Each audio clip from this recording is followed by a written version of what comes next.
ابو فيلا اعلن افلاسه.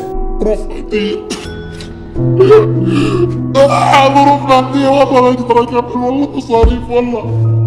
صدمة للجميع.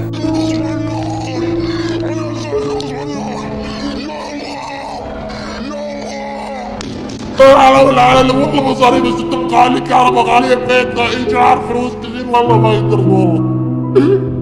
يلا عيد والله.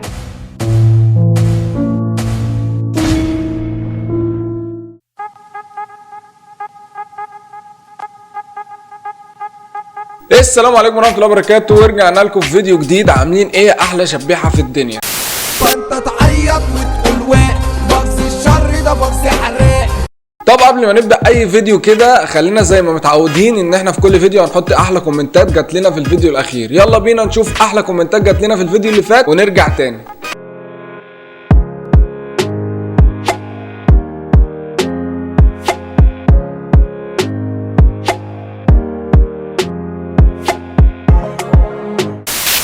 طب يا جماعه اللي مش مشترك في القناه يا اسطى الاشتراك مش بالفلوس، بعد اذنك انزل دلوقتي كده اعمل اشتراك في القناه، العلامه الحمراء دي اقلبها للرمادي وفعل زرار الجرس عشان لما انزل فيديوهات يجيلك اشعار، ودوس لايك للفيديو يا اسطى ايدك مش هتتكهرب. طبعا انا فرحان جدا جدا بالدعم الاخير اللي حاصل للفيديو، بجد شكرا جدا جدا جدا لاحلى جمهوريه في اليوتيوب، بجد فرحان جدا ان انتوا في داري وان احنا راجعين اقوى من الاول، وان شاء الله يعني هنرجع فيديوهات تانية كتير. والفيديو اللي فات جاب حوالي مش عارف 200 لايك ولا 250 لايك، ان شاء الله الفيديو ده هنقدر نوصله ل 500 لايك. انا عارف انه رقم بعيد شويه علينا بس احنا يعني مش بعيد على ربنا، احنا هنقول 500 لايك وان شاء الله هيجي. فيديو النهارده فيديو صدمه للجميع، فيديو غريب للجميع، فيديو يعني برضو حاجه تميز وتعلم الجميع. ابو فيلا يا جماعه يعني يوتيوبر حاجه و20 مليون 27 مليون ولا كام، اعلن افلاسه. ابو فيلا اللي عمل اكبر جمعيه خيريه واللي لم اكتر من كام مليون دينار، وعمل جمعيه وكان بيفرق عربيات وكان بيفرق ايفونات وكان عامل سيت اب خيالي، اجمد سيت اب في العالم، للاسف فلس وعلن افلاسه واتنقل لسيت اب رخيص جدا. يلا بينا نشوف ايه اللي حصل مع ابو فيلا وايه اللي خلاه يعني ايه اللي حصل له، يعني خلينا نشوف ايه اللي حصل له. يلا بينا. سنة 2022 في أفضل سيت اب في نهاية سنة 2022 ده هذا سيت اب جميل وذكرياته الجميلة. شغل ذكرياته ولا شيء ما رحنا عليك بقى الشغل لوحده. المهم 2023 سيت اب جديد عايزين الدنيا اليوم ولا رصدين زي ما مكتوب عنوان المقطع أقوى سيت اب سنة 2023. هو باين عليه الزعل جدا جدا جدا جدا عامة، بس هو بيحمس نفسه للشغل عشان ما يضعفش قدام الناس او ما يضعفش قدام الكاميرا، لان الكاميرا رخمة قوي لو ضعفت قدامها يا جماعة، حرفيا الكاميرا رخمة قوي لو ضعفت قدامها. هو بيحمس نفسه حرفيا، هو كان احلى سيت اب في العالم. للاسف بصوا السيت اب عامل ازاي، اتفضى كله، كان كوكب فضائي اتفضى كله وما بقاش فيه حاجة. بسم الله وتذكروا اللحظة اللي سويتها بس الله خير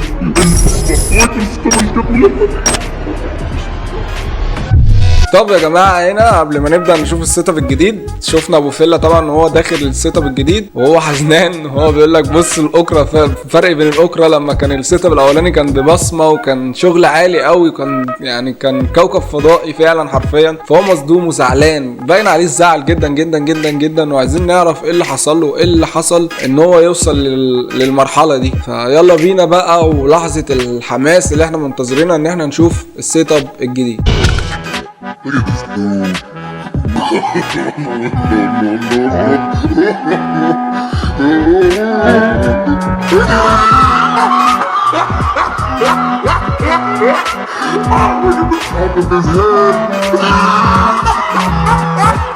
طبعا نركز على الجمله اللي هو كان كاتبها في الورقه، الحمد لله الحمد لله على كل شيء، الحمد لله على كل شيء، واهم حاجه ان احنا نطور من نفسينا وان احنا ما نيأس الحاجه. شفنا طبعا السيت اب الجديد بتاع ابو فيلا وهو طبيعي كان في شقه عاديه، كويس ان هو لسه معاه معداته، بصراحه هو معاه اصلا 3 اجهزه جمال جمال جمال جمال، يعني ربنا يزيده بيهم، ويعني كلنا زعلانين على السيت اب بتاع ابو فيلا اللي اتدمر، بجد حرفيا كلنا زعلانين على السيت اب ابو فيلا اللي اتدمر.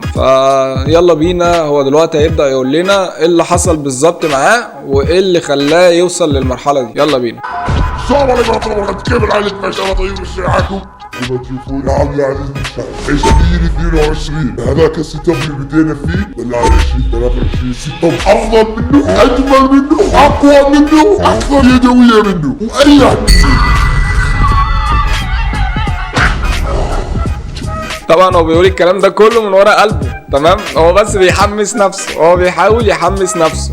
بس شوف هذه قيمتها لا يتعدى اثنين والله يا عزيزي المشاهد هذا الدولة اللي تحتاجها في حياتك. شوف الشاشات الحمد لله بس الشاشات اللي تحتاج اضاءة كثيرة وايضا عندنا كافينا اضاءة تعرفون يعني كويس جميلة يعني يحتاج اضاءة مرة كثيرة. لكن كل المانجمنت ما يحتاج تتكلم ما يحتاج ضرائب افضل ما يحتاج.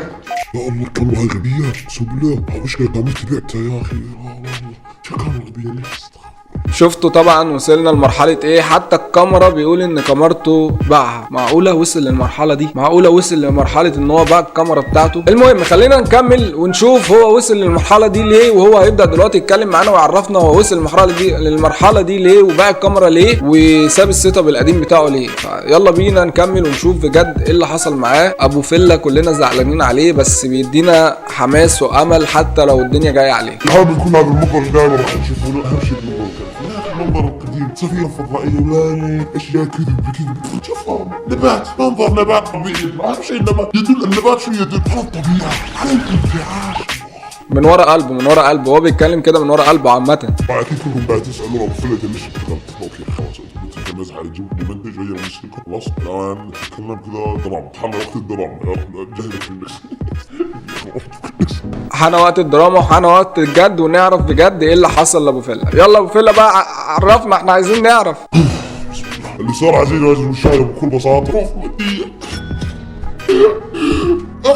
ظروف مادية والله مصاريف والله والله مصاريف بس تبقى عليك تعرضك عليها بيتنا إيشاعات فلوس كثير والله ما يقدروا يا الله صعب علي الموضوع. نريد الجوائز اللي اعطيتها ايفونات سيارات كنت اعطي بدون ما اراعي. دائما مدير اعمالي كان يقول لي انتبه يا حسن انتبه يا فل انتبه ترى انا المحاسب حقك ترى قاعد احذرك ما حد راح يفيدك لما تفلس الافلاس راح يجي يقرب ترى حطيت الخط الاحمر ما سمعت ليش هنا فهمنا ابو فلا عمل ايه. هو فعلا فلوسه خلصت على الهدايا وعلى العربيات وعلى التوزيعات اللي كان بيوزعها على الفانز اللي بتوعه، وده من كلامه ان هو كان بيوزع بهبل وهو ما عملش حساب لي ده. حتى مدير اعماله قال له يا ابو فلا خلي بالك انت هيجي لك يوم وهتحتاج لي ده كله، وهو ما عملش حساب ده كله وكان بيصرف بغباء لدرجه ان هو وصل اللي عليه ديون وعليه حاجات. تعال نكمل نشوف اصلا ايه اللي جاي. كل شيء مثل ما شفتوا وانتقلت يعني فمثل ما تشوفوا الحمد لله لعل اخيرا انتقلت ستة افضل. نعم سنة 2023 ستة افضل بالنسبة لي افضل. ما ادري عنك يا عزيزي المشاهد بالنسبة لي اقوى ستة في سنة 2023. اهم شيء الواحد عايش. الحمد لله طبعا. واحلى كلمه قالها الحمد لله ان الواحد عايش، والواحد طول ما هو في اي حته هيصور وهيطلع في مشاهدات وفيديوهات. اهم حاجه انا بس كلمتين عايز اقولهم لو انت وصلت معايا لحد هنا، ان اليوتيوب يا جماعه غدار. ممكن يديك ومره واحده يوقعك لحد الارض. عامه اليوتيوب غدار. ما تفكروش ان كل اليوتيوبر معاهم فلوس وعايشين حياه جميله. هم ممكن يكونوا بياخدوا فلوس بس بعد تعب وبعد شقه، وكمان بيصرفوا الفلوس ديت على محتواهم عشان يطوروا منه. احنا كيوتيوبر كلنا كده. اهم شيء الحمد لله ما علينا ديون والحمد لله. الله كيف ما يدق علي يا اخي يا ماني رد ها بس عشان صار كل ما يدق علينا خلاص بنعطيك فلوس استغفر الله. الحمد لله ما علينا ديون ولا اي شيء. صوتي من الذين لا يزعجني شو ده هذا حبيبي انت هتستعمله ولا شنو؟ احنا متفقين على اساس من اسبوعين الحين صار في شهرين من الشهر الثالث راح ندش الفلوس اللي كثير راح تعطيني اياهم مش بدي اياهم. وانت بيشيلوا سيارات وامور ما تقدر تسكت يا هلا صاحبي كيف الحال؟ يا اخي قاعد اصور انا اكلمك بعدين. اسمع صلي على النبي يا رجل. يعني انا وعدتك اسبوعين مرة بصور والظروف انت تعرف الظروف ما كنت ادري اسبوعين صار شهرين. الله الحمد لله شو اسوي بعد؟ لا تنسى يا اخي انا يعني لا تنسى يوم كنت مقتدر ما في ولا طلب رديتك فيه. لا تنسى السيارة اللي اعطيتك اياها الايفون. لا تنسى يا اخي الدنيا دوار ترى. ايش فيك حبيبي؟ قضي بعد شهرين معي، قضي الله يطول بعمرك قضي. طب يا جماعه انا طولت معاكم في الحته الاخيره دي، سرحت اصلا مع اللي حصل، فيكون كده وصلنا لاخر الفيديو وعرفنا طبعا ابو فله ايه اللي حصل له. ابو فله اعلن افلاسه ونقل لسيت اب ضعيف بسبب ان معهوش، والسنه اللي فاتت كانت سنه رخمه معاه، وهو طلع وقال ان السنه ما رفعش عليها فيديوهات كتير، كانش فيه مشاهدات كتير، كانش فيه ريتش كتير معليش زي كل السنوات اللي قبليها. فابو فله اعلن افلاسه حرفيا، وان شاء الله يرجع احسن من الاول. وانا حاسس ان ابو فله هيحارب على نفسه عشان يرجع احسن من الاول. ابو فله يعني عنده ميزه ان هو الضربه اللي توقعه مش بتوقعه بتقويه. ان شاء الله هيرجع احسن من الاول، ان شاء الله نوصل لربع اللي هو عمله، ونوصل لربع اللي هو فيه حتى دلوقتي. انا والله العظيم يعني ربنا يسعده، هو اللي بيدينا امل في اليوتيوب. بس كده يكون الفيديو بتاعنا خلص. يا رب يكون الفيديو عجبكم، ونشوفكم الفيديو الجاي. ما تنسوش كومنتاتكم الجميله عشان تطلع معانا الفيديوهات اللي جايه، ولايك للفيديو لو الفيديو عجبك. وانزل بقى يا زميلي عشان الاشتراك مش بالفلوس، انزل اعمل اشتراك في القناه، مش هتخسر حاجه. بس لو عملت سبسكرايب في القناه دوس على العلامه الحمراء دي اقلبها لرمادي، وفعل زر الجرس عشان لو نزلنا فيديوهات جايه تيجي لك اشعار بيها. بس كده يا اسطى، اشوفك الفيديو الجاي، سلام.